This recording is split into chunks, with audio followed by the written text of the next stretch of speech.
আজ আমার কাছে একটা বিশেষ দিন, সেটাই তোমাদের সাথে শেয়ার করব। আগের দিন দুপুরবেলা দিদি নাম্বার 1 থেকে মেসেজ এসেছিলো যে অডিশন আছে আমার কাল। সে মতো আমি রেডি হয়ে সকালবেলা বেরিয়ে পড়েছিলাম।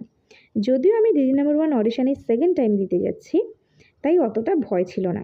ফার্স্ট টাইম গিয়েছিলাম তখন ভীষণ ভয় করছিল, একা গিয়েছিলাম এবং লোকেশনটা ছিল সেই রাজারহাট ডিআরআর স্টুডিও এবং অনেকটা দূর। তাই ভীষণ ভয় লাগছিল বলে আমি কোনো ভ্লগ বানাইনি। তো সেকেন্ড টাইম যাচ্ছি, ভাবলাম চলো ভ্লগটা বানাই।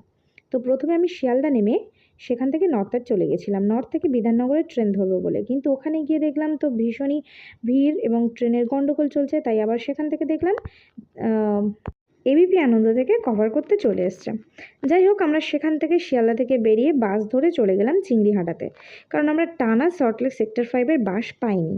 তো ওখানে নেমে আমরা খানিকটা হেঁটে গিয়ে সেখান থেকে অটো করে চলে গেলাম সল্টলেক সেক্টর 5-এ, যেটা হচ্ছে স্বাস্থ্য ভবনের কাছে।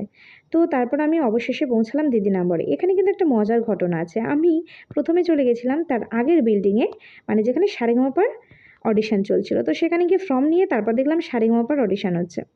তো সেখান থেকে সেই জন্য বেরিয়ে এসে আমি দিদি নাম্বার 1 অডিশনে চলে এলাম। তো ওখানে গিয়ে দেখলাম তো অনেকেই অপেক্ষা করে দাঁড়িয়ে আছে। তো আমি ফর্ম নিয়ে ফিল আপ করে দাঁড়িয়েছিলাম অনেকক্ষণ এবং চারিদিকটা ভিউটা দেখছিলাম। ভীষণ সুন্দর লাগছিল। সল্টলেক সেক্টর 5টা কিন্তু সত্যিই খুব সুন্দর। এর আগেও আমি অনেকবার এসেছি এখানে। যাই হোক, তারপরে অডিশনের টাইম এলো আমার 2টোর দিকে। আমরা পৌঁছেছিলাম 1:45, কিন্তু আমার অডিশন যখন দিলাম তখন বাজে 2টো। তো তারপর সেখান থেকে বেরিয়ে চলে এলাম বাইরে কিছু খেতে, কারণ সারাদিন আমাদের কিছু খাওয়া হয়নি। আর আমরা দুজনে এসেছিলাম বলে তো আমার চারিদিকটা ঘুরে দেখছিলাম, সেজন্যই তো হাঁটতে হাঁটতে গেলাম বাসের দিকে। দেখলাম বাস তো একদম নেই, রাস্তাঘাট ফাঁকা। তাই আমরা প্রথমে চলে গেলাম কিছু খেতে। যাই হোক, কিন্তু এখানে আমরা অডিশন দিয়েছিলাম 350 জন।